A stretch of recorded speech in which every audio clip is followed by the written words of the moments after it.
Bonsoir et bienvenue dans Culturel. Je suis ravie de vous retrouver pour parler de la programmation en ce beau mois d'octobre et notamment bien sûr les vacances scolaires qui approchent.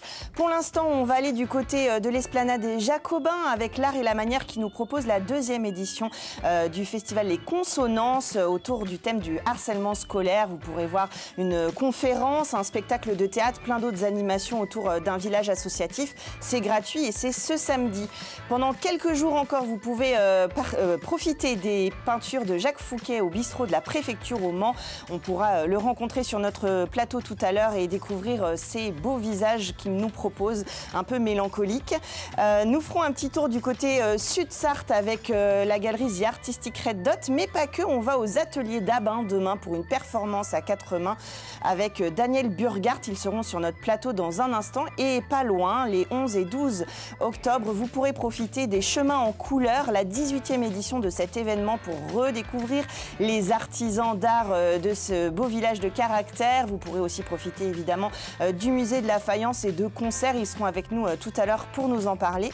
Et puis nous ferons un petit tour du côté de la manufacture instrumentale et notamment le patrimoine musique du monde avec le CPFI du Mans et des ateliers de lutherie qui vous sont proposés justement pendant les vacances. Ce week-end, c'est faites lire. N'oubliez pas d'aller faire un petit tour du côté des librairies et notamment de découvrir le dernier ouvrage de Louis Lefebvre, jeune auteur sartois qui en est déjà à son troisième roman cette fois-ci. Et puis pour finir, on découvrira Les Habits du Dimanche, un groupe de chansons françaises sympa qui, comme son nom ne l'indique pas, sera demain vendredi en concert au Café Broc à Changé. Vous avez compris, ils sont nombreux, je vous propose de les retrouver tout de suite dans Culturel.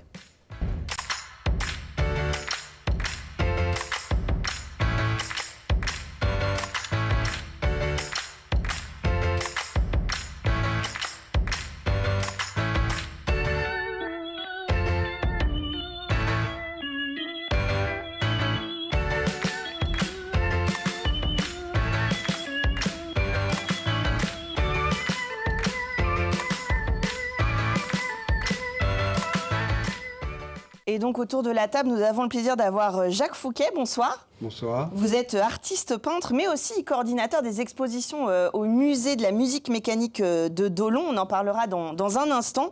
Et puis trois intervenants autour du projet Les Consonances ce week-end. Léa Moreau, bonsoir. Bonsoir. Référente à l'accompagnement à la scolarité du Centre social des quartiers sud avec Bénédicte Triffaut. Bonsoir. Bonsoir. Vous êtes la présidente de l'association L'Art est la manière du verbe être qui propose cette édition Les Consonances. Et Maxime Bichon, bonsoir. Bonsoir. Vous êtes comédien du groupe Déjà qui va notamment proposer son spectacle sur le harcèlement scolaire. Alors peut-être justement pour commencer, Bénédicte Triffaut, le harcèlement scolaire, c'est un thème qui a été choisi l'année dernière justement par ceux qui étaient venus à cette première édition du festival. Oui, tout à fait. En fait, nous, notre idée en fait, dans l'association, c'est de défendre une cause par année. Et du coup, l'année dernière, notre première édition, on a mis en place sur site 4 thèmes différents que le public pouvait choisir. Et ça a été le harcèlement scolaire à près de 50%. Et ce thème-là, on voit qu'il est repris, qu'il est très important, très présent aujourd'hui encore dans le milieu scolaire. Ah oui, tout à fait. Si nous, c'est une question qu'on traite au niveau du centre social, c'est parce qu'on a une grosse demande de la part des familles, en fait, du territoire sur lequel on intervient. On se retrouve vraiment avec des familles démunies face à des situations de harcèlement que peuvent vivre leurs enfants et pas forcément outillées, en fait. Donc, nous, le centre social, l'objectif, là, c'est vraiment d'intervenir auprès des écoles, dans les écoles et auprès des familles pour décrypter en fait ce qu'est le harcèlement et outiller les familles après pour gérer ces situations à la maison. Alors justement, dans cette période de rentrée, c'est un événement gratuit, il y a un village associatif, c'est un lieu aussi où la parole est bienvenue et ouverte et on peut découvrir des associations qui peuvent nous aider justement dans différents cas de figure. Oui, tout à fait. Il y a le Centre social des quartiers sud qui va être là, donc il y a le projet sur le harcèlement scolaire. Il y a la CVS qui est une association qui est Agir contre les violences scolaires, en fait, qui sera présente aussi. Il y a le planning familial, classiquement, ils sont partout, heureusement qu'ils sont là. Il y a Hypotigri aussi qui va être là, et la FAL, la Fédération des associations laïques, qui ont aussi un programme vraiment sur les accompagnements des souffrances scolaires et tout ça. Et donc vous proposez deux temps forts, le premier à 14h30, alors au cinéma cinéma Pathé. C'est toujours gratuit, mais sur inscription si on veut prévoir sa place. Notamment une thérapeute spécialiste de cette question des souffrances en milieu scolaire, Emmanuelle Piquet, qui a écrit de nombreux ouvrages déjà sur la question et qui sera donc en visioconférence au Pathé pour échanger sur cette problématique. Oui, tout à fait. Le thème de sa conférence, ça s'appelle « Les souffrances dans la cour d'école ». Et voilà, pendant 1 heure, elle va tenir cette conférence-là en visio. Et voilà, on est ravis de la voir avec nous. Alors évidemment, on invite les parents à venir, les jeunes ados, peut-être les jeunes adultes, et puis et peut-être aussi les gens qui travaillent dans le milieu scolaire pour peut-être appréhender un petit peu ces notions-là. Ouais. En fait, Emmanuelle Piquet, en plus, a une méthode spécifique qu'elle a mis en place, qui a fait ses preuves, et on invite vraiment les professionnels du secteur de l'enfance, de la jeunesse, de la petite enfance, de la famille à venir pour se former aussi à cette méthode. Voilà, c'est gratuit, c'est vrai que c'est une belle rencontre si on a lu ou peut-être pour se donner envie de lire ses livres et de découvrir le travail qu'elle fait. Et puis à 18h, on aura le groupe Déjà donc qui proposera tous les jours ce spectacle qui est justement sur cette thématique. Exactement, alors c'est un spectacle qui a été créé en 2022 et qui a déjà joué plus de 200 fois dans différents établissements scolaires un peu à travers toute la France et aussi dans des salles de spectacle ou des salles atypiques comme là un cinéma ce week-end. Mais il y a plusieurs formes, voilà. Soit vous intervenez dans des lieux, soit vous êtes Exactement. En spectacle. Il y a une forme plateau et il y a une forme qu'on appelle hors les murs et ça permet donc d'aller jouer le spectacle au plus près des personnes concernées et notamment des collégiens, des lycéens qu'on rencontre toute l'année avec ce spectacle qui a vraiment une forme particulière et qui fait que la parole est ouverte à l'issue de la représentation. C'est-à-dire que c'est un procès qui dure à peu près 1 heure. On fait le procès du harcèlement scolaire. On est 2, on joue tous les personnages. C'est un spectacle qui a été imaginé et écrit par Sébastien Lazenec et Antoine Meunier. Et puis on a un collègue, Valentin Aurin, avec qui on se répartit les dates de représentation. Ce week-end, ce sera Sébastien et moi-même.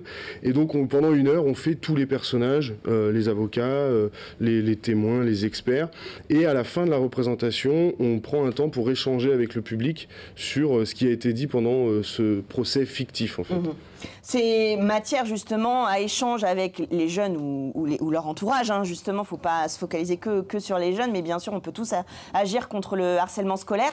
Et peut-être le fait de jouer ces différents personnages, ça libère un peu la parole parce qu'on ne s'identifie pas d'un côté ou de l'autre. Et du coup, on peut un petit peu ouvrir tout le champ des possibles. C'est exactement ça. Et pendant le spectacle, pendant le procès, on s'aperçoit même que, on va dire, un harceleur peut très vite devenir un harcelé et un spectateur peut très vite devenir un témoin puis une victime. En fait, c'est la casquette n'est pas définitivement sur la tête des uns ou des autres.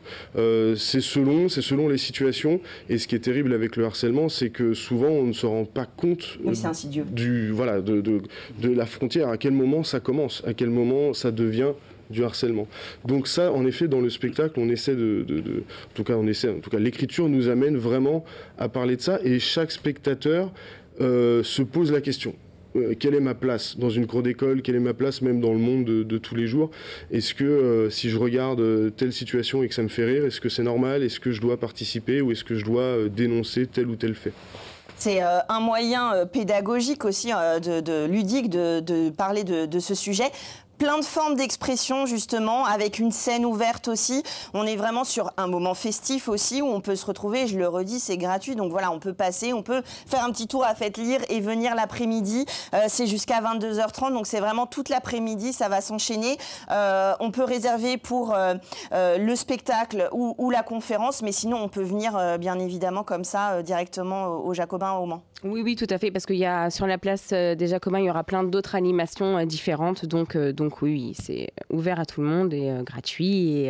Et c'est pas ce week-end, c'est le samedi 11 octobre. Ah oui, pardon, je vais trop vite, le 11 octobre, n'importe quoi. Le 11 octobre, et puis profitez-en, et puis de toute façon, on peut aussi vous suivre l'art et la manière sur votre site internet, sur les réseaux, pour un petit peu faire le relais de ces belles interventions, et puis de ce comment dire réfléchir ensemble à cette question du harcèlement scolaire qui nous touche tous de près ou de loin. Donc c'est un sujet dont il faut s'emparer, évidemment. Sans aucune transition, je vais parler de peinture avec vous, Jacques Fouquet. Alors, vous exposez en ce moment au bistrot de la préfecture au Mans, sur l'invitation de Rémi Hurand, vos tableaux. Alors, c'est une passion... Alors, j'allais dire une passion récente, non, c'est une passion ancienne, mais en tout cas, vous avez repris vos pinceaux depuis quelques années pour nous former ces visages un petit peu mélancoliques, ces personnages avec une esthétique un petit peu onirique, mais aussi un petit peu de, peut-être pas de tristesse, mais oui, de mélancolie dans le regard. C'est ça que vous nous proposez ? Alors, je ne sais pas si on doit parler de tristesse, parce que moi, je parle plutôt effectivement de mélancolie. Et ce qui m'intéresse plutôt que le sujet, effectivement, c'est les émotions qu'on peut capter effectivement dans mes peintures. Donc voilà, ça c'est pour l'histoire actuelle. Et c'est vrai que pour mon histoire personnelle, moi j'ai peint il y a très longtemps et j'avais arrêté pendant près de 30 ans avant de pouvoir me relancer dans la peinture, puisque je travaillais un petit peu moins. Et j'ai eu la chance de rencontrer Pierre-Yves Paulin à la Galerie L'Éphémère qui m'a proposé d'exposer chez lui. Donc ça, c'était en 2023 et depuis, les expos s'enchaînent au fil des mois, au fil des années. Donc ça, c'est plutôt intéressant. Et puis, par rapport au bistrot de la préfecture, mais c'est aussi le côté intéressant de l'art et de la peinture. En tous les cas, c'est ce qui me plaît. D'un certain côté, je peins mes personnages mélancoliques dans mon atelier, mais par ailleurs, je vais à la rencontre des gens. Et Rémi Hurand, c'est l'histoire d'un café le matin, en discutant. J'avais envie de saluer son initiative, parce que c'est un jeune patron de café qui a décidé effectivement de créer des animations, soit des spectacles, soit des rencontres d'auteurs. Et puis dans les discussions, je lui ai dit, mais moi je ne peux rien te proposer, mais je ne fais que de la peinture. Il m'a dit, banco, on y va. Et je trouve ça bien effectivement que dans le centre-ville du Mans, dans un petit café, on puisse exposer des artistes, parce que je suis le premier, mais on peut penser qu'il y en aura d'autres. Et justement, derrière la rencontre, il y a cet effet miroir aussi avec ces visages. Quand vous disiez mélancolie, j'ai lu aussi sur les textes qui parlaient de vous, la technique du sfumato, cette idée que on ne comprend pas forcément bien là où ça commence, là où ça s'arrête. Je rappelle que c'était une des techniques de Léonard de Vinci pour la Joconde. Ce côté un peu mystérieux qui nous permet aussi de nous projeter peut-être et de faire vivre ces personnages comme le spectateur l'entend, puisque finalement, quand vous donnez vos tableaux en exposition comme ça, après, ça appartient à celui qui le regarde. Vous avez complètement raison. J'ai des retours qui sont extrêmement variés entre effectivement la tristesse. Parfois, certaines personnes trouvent que c'est des instants drôles. Moi, j'invite effectivement les visiteurs à partager ce temps-là avec mes personnages qui sont un peu dans un temps suspendu. Et comme je le disais, c'est pas tant le sujet qui m'intéresse, c'est plus effectivement ce qui peut s'en dégager, les émotions, et notamment à travers les regards ou des attitudes un peu posé ou pas posé du tout. D'ailleurs, vous remarquez, dans les toiles, il y a très peu de fond. Le sfumato, effectivement, qui vient alimenter cette impression de vague, de flou, et qui insiste sur le regard de ces personnages. C'est vrai que c'est le regard qui nous attire et qu'on repère tout de suite. Alors, vous êtes artiste peintre, et on vous retrouvera dans d'autres expositions, mais vous coordonnez aussi les expositions de la galerie du musée de la musique mécanique à Dolon. Donc il y a des expositions dans ce musée régulières. Et là, il y a une exposition avec les photos de Pascal Massard et les mosaïques de Stéphanie Chevalier, qu'on peut en profiter jusqu'au 2 novembre, notamment pendant les vacances scolaires. Quand le musée est ouvert, alors évidemment, on peut profiter de la collection du musée. Absolument. Et puis il y a cet espace de galerie dans lequel vous programmez des artistes à découvrir. C'est ça, c'est l'histoire d'une rencontre encore. Moi, j'avais un petit peu de temps à proposer pour d'autres artistes. Je l'ai fait avec le musée de la musique mécanique, qui est un endroit atypique. Il faut découvrir si on ne le connaît pas. Parce que vous êtes de Dolon, c'est ça? Moi, je suis originaire de Dolon. Vous le connaissez depuis longtemps. Il y a quelque chose d'un petit peu sentimental dans ma démarche vers les gens de ce musée, on va le dire comme ça. Mais au-delà de mes propres sentiments, ce qui m'intéressait aussi, c'était de pouvoir proposer des artistes et des artistes de qualité en milieu rural. Et donc, ma proposition a eu un écho tout à fait favorable auprès des responsables du musée. Et il y a une dizaine de bénévoles, du coup, qui assurent les permanences, qui permet effectivement aux gens de Dolon, aux gens du coin, aux gens qui viennent visiter le musée, et parfois des gens du Mans et même d'ailleurs, qui viennent à la rencontre des artistes lors des vernissages et des expos. C'est un lieu incroyable, hein, j'en parle régulièrement dans l'émission. Si vous ne connaissez pas, allez faire un tour à Dolon, même avec des enfants. Enfin, c'est atypique. Et il y a en effet une très belle programmation avec des ouvertures sur tous les arts autour. Et c'est en milieu rural, mais ça n'empêche pas les citadins d'y aller. Pour une fois, on peut faire aussi les choses dans les deux sens. Oui, d'ailleurs, je vous parlais tout à l'heure de la galerie éphémère au Mans, le musée de la musique mécanique à Dolon. On essaie de mettre en place des coopérations sur les accueils de certains artistes, de manière effectivement à ce que les citadins aillent à la campagne et vice-versa, faire des ponts, créer des liens entre ces deux mondes qui parfois marchent les uns à côté des autres sans vraiment se rencontrer. Ouais, ils cohabitent et on essaye de les faire se rencontrer, en tout cas à Culturel. De temps en temps, ils se croisent et je vous invite évidemment à le faire. Vous avez déjà une programmation que vous pouvez noter dans votre agenda pour les jours qui viennent. Merci d'être venu nous parler de tout ça sur le plateau. Et puis on continue direction Sud-Sarthe tout de suite.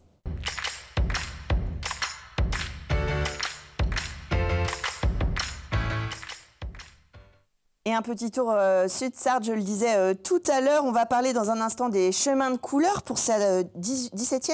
J'ai dit 18e, alors je vous ai déjà donné un an de plus. Laurence Mazra, bonsoir. Bonsoir. Vous êtes la présidente de l'association Malicarte et vous êtes venue avec Clélias Chotard. Bonsoir. Bonsoir. Artisane d'art bijoutière. On en parlera dans un instant. Mais avant, non loin de là, je me tourne vers Daniel Burgard. Bonsoir. Bonsoir.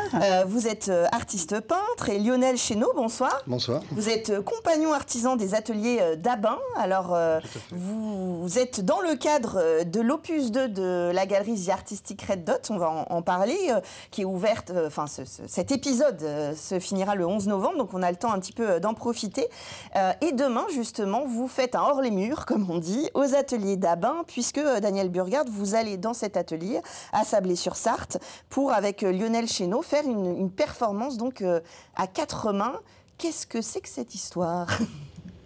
Alors l'idée vient de Lionel qui, en voyant ma presse de gravure, a trouvé qu'il y avait une ressemblance avec une presse historique des ateliers.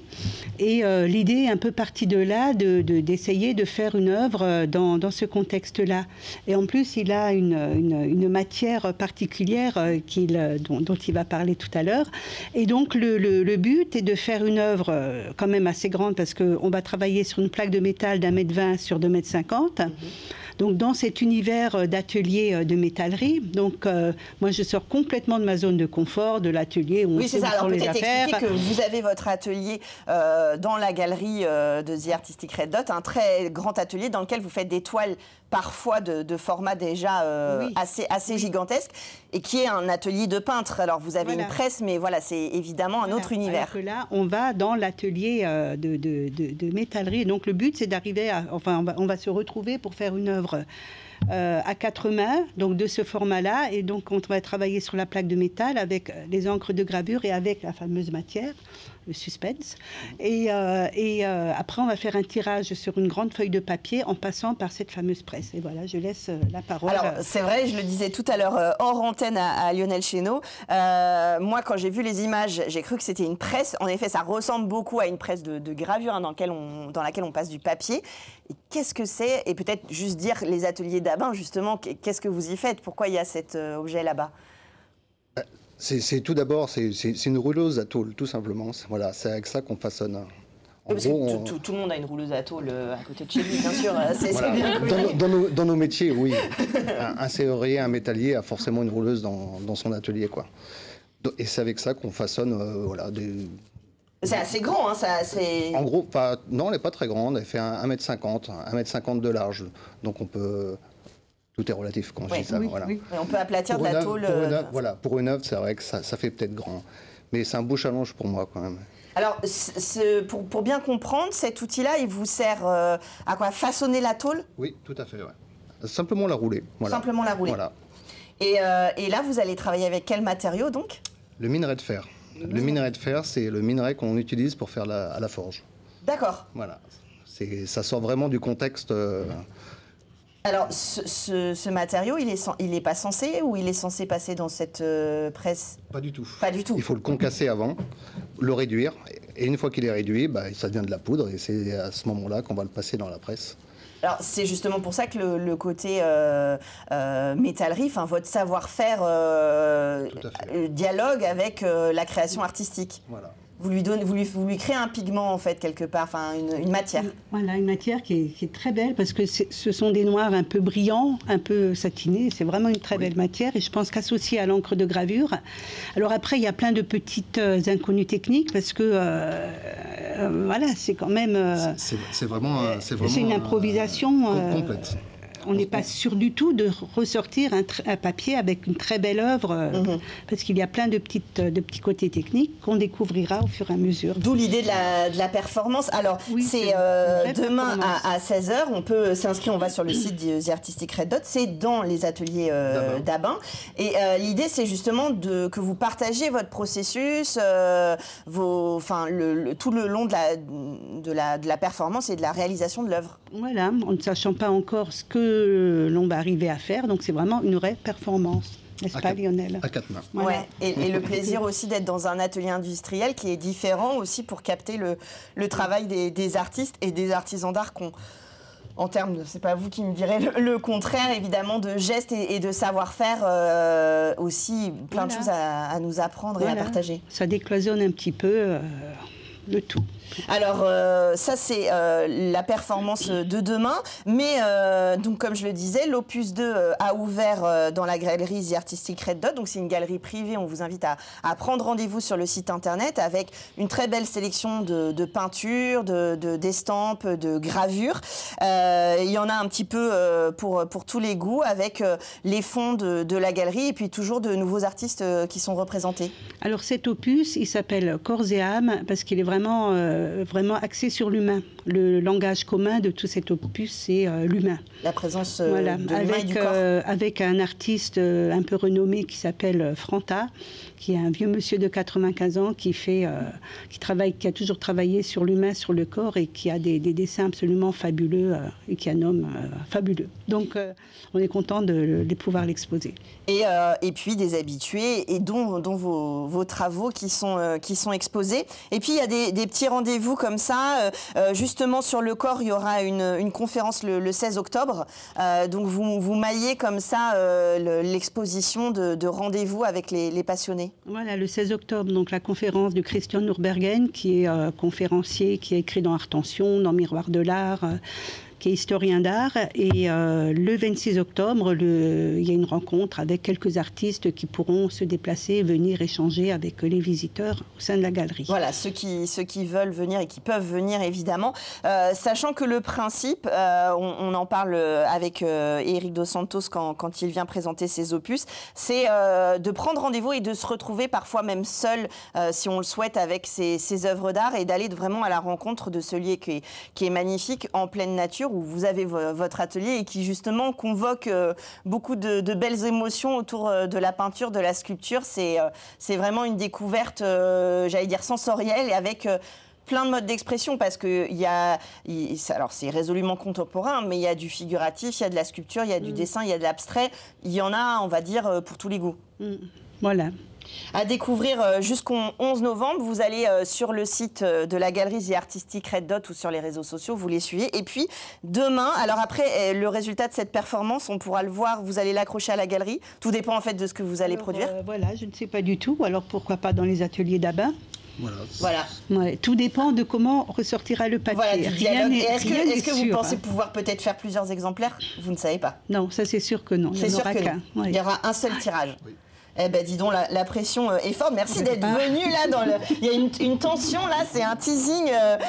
C'est intéressant et justement, ça montre ce que c'est qu'une performance parce que là, c'est très concret aussi pour les téléspectateurs parce que des fois, c'est un mot qui paraît parfois un petit peu, on a un petit peu peur des fois du terme de performance, alors que voilà, c'est voir des artistes faire. Ma transition est toute trouvée. Le 11 et 12 octobre, donc on se balade à Malicorne-sur-Sarthe pour découvrir ou redécouvrir justement ces artisans d'art, bien sûr, le musée de la faïence, et puis de profiter d'un week-end festif à Malicorne. Voilà, exactement. Donc nous aurons une soixantaine d'artistes qui exposeront dans 30 lieux à peu près du village. Donc en général, ce sont des particuliers qui ouvrent leur maison ou leur jardin pour exposer des artistes amateurs ou professionnels. Alors justement, il y a une carte blanche qui a été donnée à Eric Dos Santos qui va proposer notamment une petite sélection d'œuvres qui viendra à Malicorne, sachant que c'est pas très loin. Hein, je vous invite à, voilà, si vous faites le déplacement de loin, pourquoi pas à mixer les plaisirs. Et puis il va y avoir des animations, notamment un concert. L'idée, c'est voilà, d'y passer une après-midi, une journée, et de profiter aussi du village qui est aussi très joli. Tout à fait. Alors, on aura donc des démonstrations de la part d'artistes peintres et d'artisans d'art. Le musée de la faïence propose également un atelier barbotine qui est en autonomie, c'est-à-dire que les gens peuvent aller faire leurs propres pièces en fait seuls. Ouais, patouiller la terre. Le musée de la faïence est très vivant. Il propose déjà beaucoup d'ateliers avec mettre les mains dedans, comme on dit. Exactement. Ouais. Faire ses propres performances. Et puis, les rencontres, justement, avec les artisans, les artisanes. Clélia Chotard, vous avez justement en face, vous avez votre atelier boutique. Et c'est l'occasion d'échanger avec les artistes et de raconter un petit peu votre travail. Oui, tout à fait. Enfin, nous, à Malicorne, tout le monde ouvre. En fait, c'est l'occasion d'ouvrir et d'aller à la rencontre des nombreux visiteurs, puisqu'on a toujours beaucoup de visiteurs ce week-end-là. Donc, on est ravis. Donc, moi, je fais partie aussi de l'association Malicarte. Et on est nombreux et on est de plus en plus nombreux. On a beaucoup de bénévoles qui sont à nos côtés pour organiser cet événement-là. Ouais, et puis faire vivre, hein, parce qu'on sait que c'est compliqué d'organiser de tels événements. Donc, évidemment, il faut que les bénévoles soient à vos côtés. Vous avez une invitée d'honneur, Brenda Hoffman, qui va exposer cette année. Comment elle est arrivée dans ce projet jusqu'à Malicorne ? Alors, en fait, c'est Bettina Pell qui a proposé à Brenda Hoffman de nous rejoindre cette année. Donc, c'est vraiment l'invitée d'honneur. Elle est photographe. Elle fait des photographies contemporaines, on va dire, mais à partir de techniques anciennes comme le cyanotype, par exemple. C'est ce qui donne le rendu un petit peu bleu. On se sert de la lumière du soleil pour imprimer avec une technique spécifique. Donc, c'est vrai que c'est de la photo, mais c'est de la photo d'art, on va dire. Hein. On est déjà dans de l'œuvre. Oui, tout à fait. Et on est sur le travail aussi de la nature, de petites plantes qui ne vont pas durer dans le temps. Donc c'est des réalisations qui sont aussi éphémères. Et donc c'est intéressant d'aller à la rencontre de Brenda qui est parisienne et qui se déplace à Malicorne le temps du week-end. Donc elle aura vraiment un lieu dédié pour rencontrer, pour faire découvrir aussi son art à Malicorne. Ah, c'est un bel écrin. Et puis, le samedi à 18h30, sur le square de la mairie, Move and Brass, la fanfare, merci. J'en perds mes mots. Voilà, l'idée, c'est que ce lieu, à Malicorne, on découvre tous ces artistes, mais aussi on passe un petit moment convivial, qu'on profite de ce village, qu'on le redécouvre. Il y a des endroits où on peut déjeuner, dîner, on peut y passer vraiment un moment en famille. Oui, tout à fait. Alors, Move and Brass, on a fait venir ce groupe il y a quelques années, il y a 5-6 ans. Et sincèrement, ça a beaucoup plu. Et nous, ça nous a aussi beaucoup plu. Donc, on les fait revenir cette année avec de nouvelles choses, une nouvelle proposition. Donc, ça sera très intéressant. Et voilà, on vous espère en tous les cas nombreux. Ils se produiront sur le square de la mairie. Et puis, on a un autre concert de l'ensemble à cordes de la Flèche. Ça, le dimanche, là, sur le parvis de l'église, on va pouvoir profiter de musique plus classique, mais là aussi, c'est intéressant. De la Flèche, ils viennent à Malicorne, ça nous permet de découvrir d'autres styles musicaux. L'ensemble est gratuit. Alors évidemment, les œuvres sont à vendre pour la plupart et chez les artisans d'art, bien évidemment. Mais voilà, c'est un événement dont on peut profiter gracieusement pour aller à la rencontre. Donc c'est vrai je disais, on peut venir en famille, on peut venir nombreux. Voilà, il n'y a pas de frein à cette visite. Voilà. Et puis juste pour une petite précision, il y aura également un petit train et des calèches qui sillonneront le village pour aller de lieu en lieu. Et pour aller... Donc même si on a la flemme, on peut se balader. Prendre le train. On peut prendre le train à Malicorne. Et il y a également des calèches qui rallieront le centre-bourg à l'atelier des Houlets, qui est un petit peu excentré, mais qui est sur les bords de Sarthe. La balade est plutôt sympathique. Donc, et puis c'est une attraction en soi de visiter évidemment avec la calèche ou le petit train, je plaisantais. Donc ça c'est les 11 et 12 octobre, les chemins de couleur à Malicorne-sur-Sarthe, la 17e édition, notez ça dans vos tablettes. Et puis un petit coup tour à Parçay-sur-Sarthe, vous prenez rendez-vous pour aller découvrir la galerie artistique Red Dot, vous avez jusqu'au 11 novembre, ou alors demain aux ateliers d'Abin et peut-être après l'œuvre Sur les murs. Merci d'être venu nous parler de vos projets. Merci à vous. Et puis, nous, on continue tout de suite dans Culturel.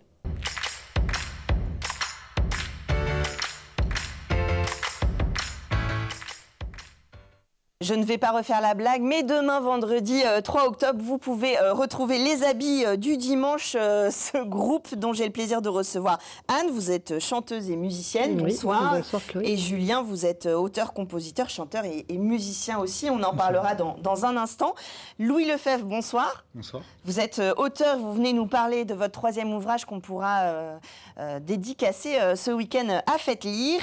Et on va parler du CPFI avec vous, David Roussel. Bonsoir. Bonsoir. Alors le CPFI, le Centre Patrimoine de la Facture Instrumentale, Musique du Monde. Alors c'est une collection vivante, puisque c'est pas un musée, en tout cas c'est pas une collection muséale. Vous avez un tas d'instruments de musique ethnographique, on dit. On peut dire que c'est une collection ethnographique, ouais. D'ouvrages qui viennent, d'œuvres qui viennent du monde entier et que vous documentez, vous jouez, vous reproduisez. Bref, c'est un lieu où on peut découvrir justement toutes ces cultures autour des instruments de musique. C'est une collection en fait de 3000 instruments qui viennent d'un petit peu partout dans le monde et ces instruments appartiennent à la ville du Mans, donc c'est une collection publique. Et avec ces instruments, en fait, on ne fait pas que jouer, on ne fait pas que les montrer, parce que du coup, on n'est pas un musée.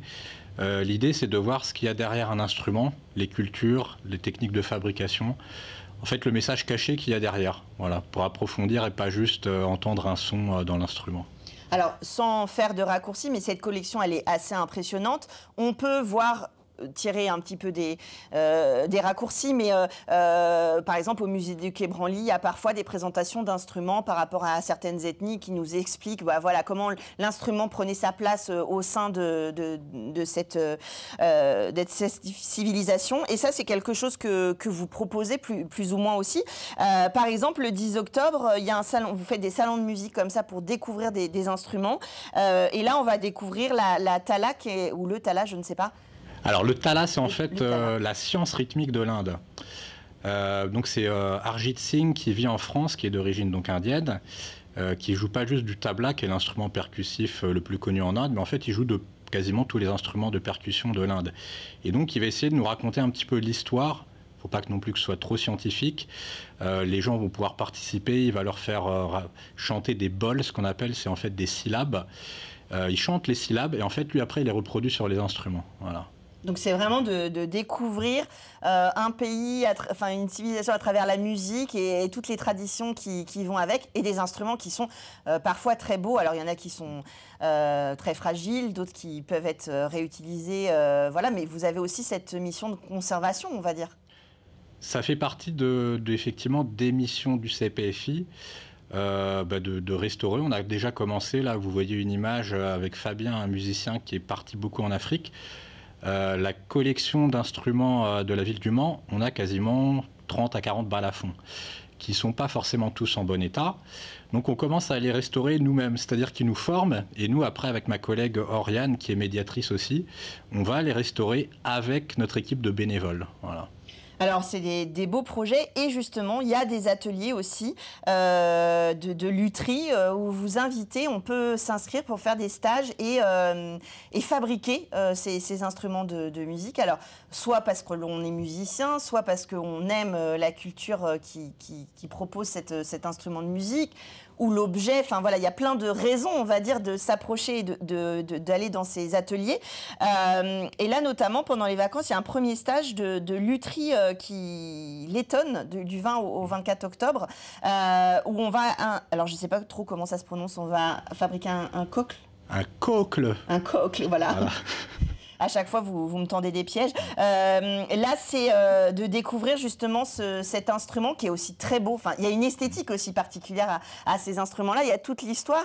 J'imagine qu'on ne fait pas que le fabriquer, que justement, elle nous invite à découvrir l'instrument sous toutes ses formes et toute son histoire.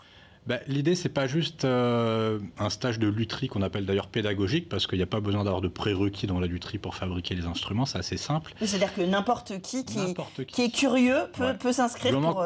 qu'on sait à peu près se servir de ses mains, il n'y a pas de problème, mais qu'on est à peu près manuel. Voilà. Si on s'enfonce pas un clou quand on tape avec un marteau, ça devrait aller. Mais non, l'idée, en fait, c'est plus que construire un instrument, c'est vraiment une immersion dans la culture du pays. Donc là, du coup, la Lettonie, en fait, mon directeur Bernard Poulelaouen a une histoire avec la Lettonie parce qu'il a vécu la révolution il y a 30 ans là-bas, qu'on appelait la révolution chantante. Donc les Lettons, en fait, se sont, entre guillemets, rebellés contre l'envahisseur russe à l'époque, et en fait, chantaient devant les barricades. Donc voilà pourquoi la Lettonie, parce qu'il y a une histoire.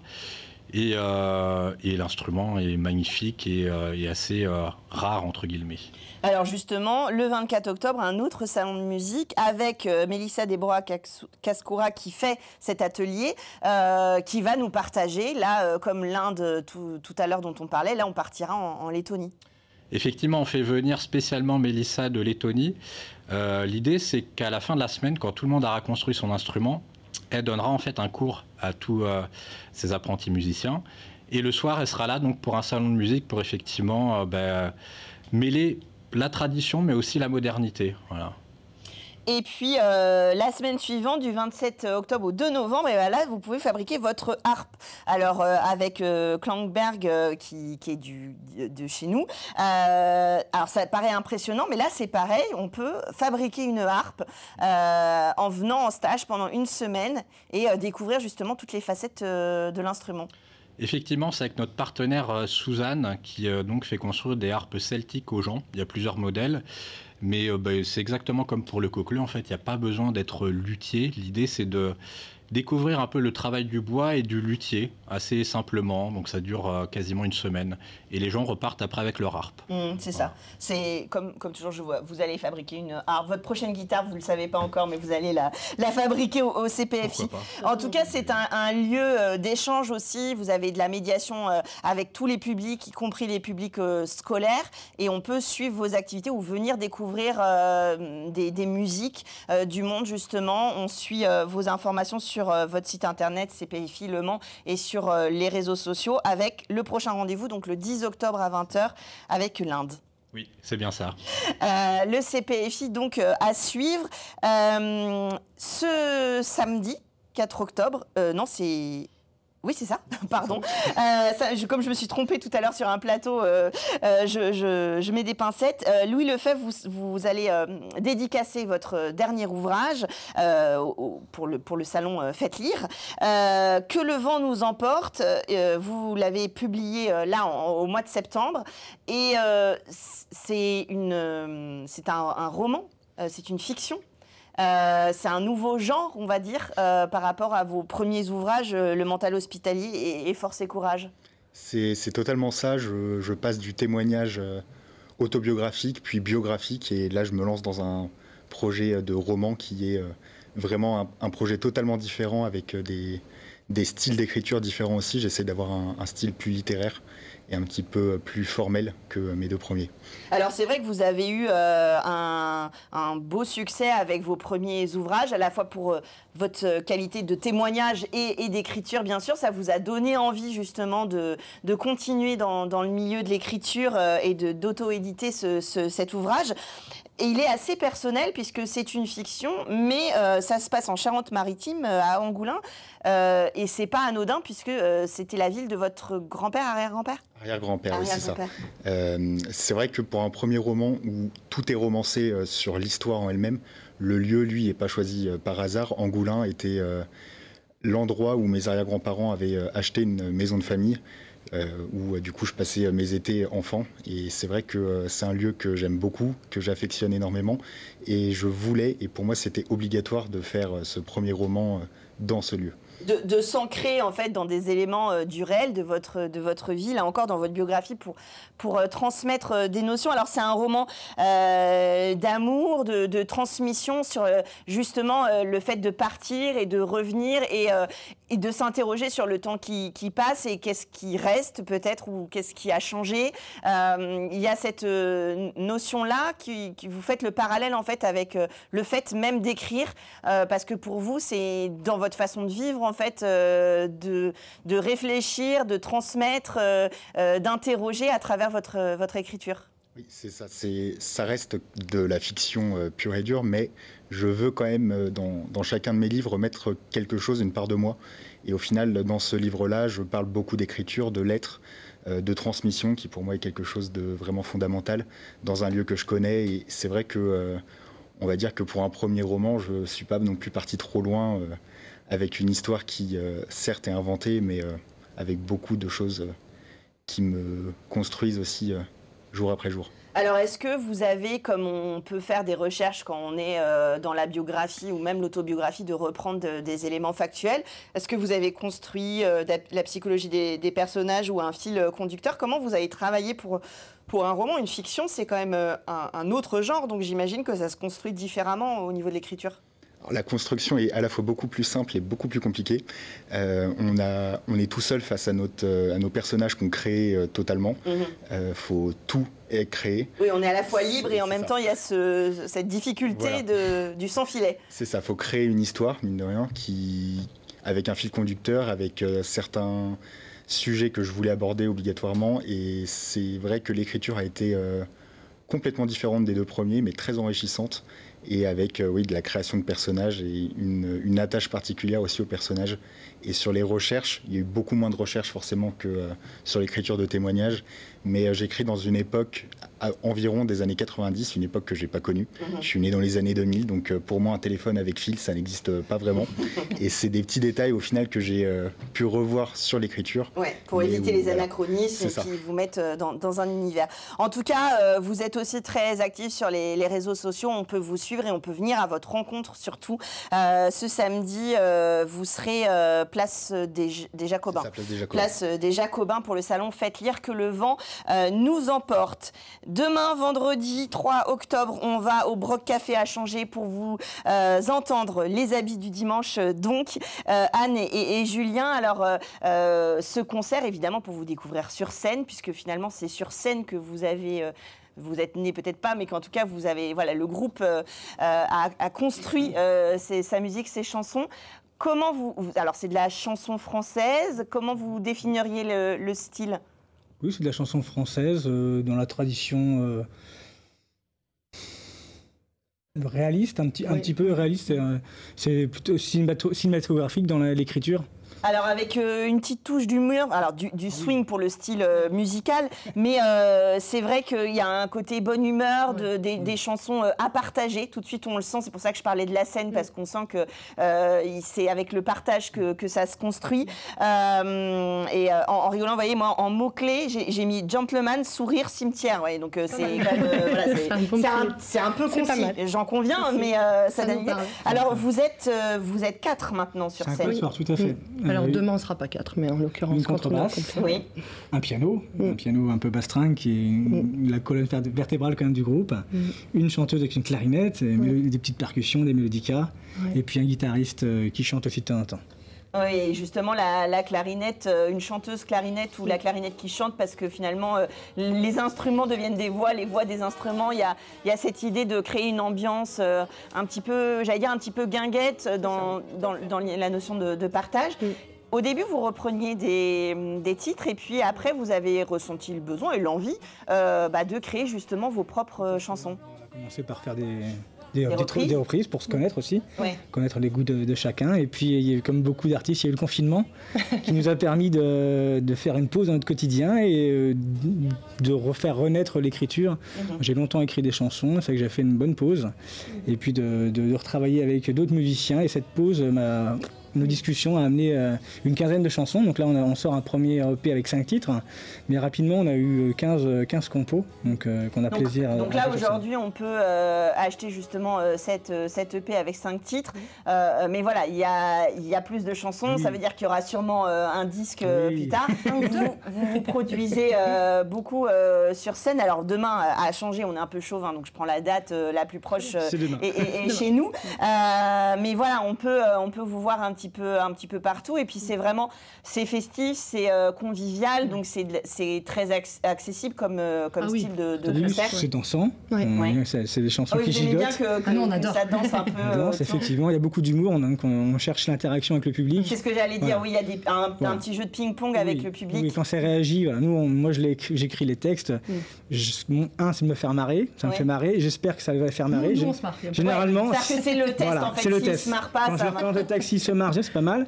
Et quand en concert, le public se marre ou réagit et on entend bien, là, on se dit tiens, il y a une connexion qui se crée. Ouais. Et puis les emmener aussi. Alors peut-être pas à chanter, à danser, mais en tout cas, voilà, les emmener dans votre univers. Il y a cette notion aussi un peu de petits temps hors du temps, de passer un moment hors du quotidien, de s'amuser un peu et vraiment sur le côté populaire de la musique et de cet échange. Et pour ça, c'est vrai que c'est intéressant aussi d'avoir des chansons en français qui se partagent avec tous.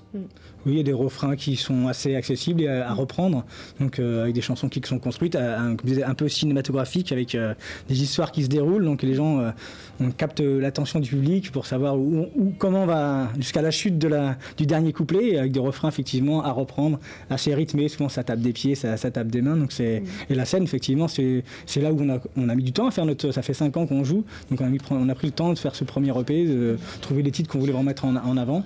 Et puis au bout de 50 concerts sur Le Mans, on joue essentiellement sur la Sarthe. On n'a pas été trop encore voir nos voisins. Non mais c'est pas grave, moi je suis très chauvine, on est sur Le Mans Télévision. C'est toujours un plaisir, on arrive tous les ans à retrouver, on fait une quinzaine de concerts par an. Autour du monde, on a des lieux très très variés, des guinguettes éphémères, des soirées dans des villages, des lieux plus culturels, sur les soirs d'été au Mans ou au kiosque du Jardin des Plantes, où on a eu un beau public bien présent. Effectivement, il y a toujours beaucoup de monde à venir nous applaudir. On est très heureux. Et puis, il y a un petit univers avec une petite touche de vintage, un petit univers sympa aussi. Voilà, c'est vrai qu'on peut vous écouter évidemment sur les bonnes plateformes, vous suivre sur YouTube, sur les réseaux. Et voilà, il y a un côté sympathique. On a envie de vous connaître, on a envie d'aller vous voir. Moi, j'ai jamais eu le plaisir encore de vous voir sur scène. Et c'est vrai qu'à vous écouter, on se dit que voilà, c'est un moment à partager avec vous. Et puis, évidemment, la partie instrumentale aussi, puisque vous êtes parfois 4 sur scène, donc ça veut dire aussi voilà, pas mal d'instruments, et ça aujourd'hui c'est déjà quelque chose qui en soi c'est déjà rétro ça. Alors après il y a aussi plein d'autres difficultés qui sont à prendre en compte, mais c'est vrai que ça fait plaisir que ce moment partagé qui vous aussi est positif, ça se voit sur vos sourires, c'est communicatif. Tout à fait, on passe des bons moments sur scène. Donc demain à changer, est-ce que vous avez une autre date en tête en Sarthe? Non, pas encore, il faut vous non, c'est la fin, c'est la fin de la saison. On va être obligé d'enregistrer un autre album. Voilà. Ah, c'est ça. Voilà. Enregistrer généralement, on joue effectivement sur plutôt printemps-été, un petit peu automne, mais ça va se terminer pour nous sur cette saison-là, mais ça va vite redémarrer. Voilà, mais les salles vont vous appeler parce que voilà, vous découvrez les habits du dimanche avec ce premier EP, et puis le prochain album, vous viendrez nous en parler sur le plateau. Merci à tous d'être venus nous parler de vos actualités. Le programme est chargé, j'espère que vous avez tout noté dans vos agendas, ou sinon vous retrouvez les replays sur lmtv.fr et Culturel Le Mans sur les réseaux sociaux, et moi je vous dis à la semaine prochaine.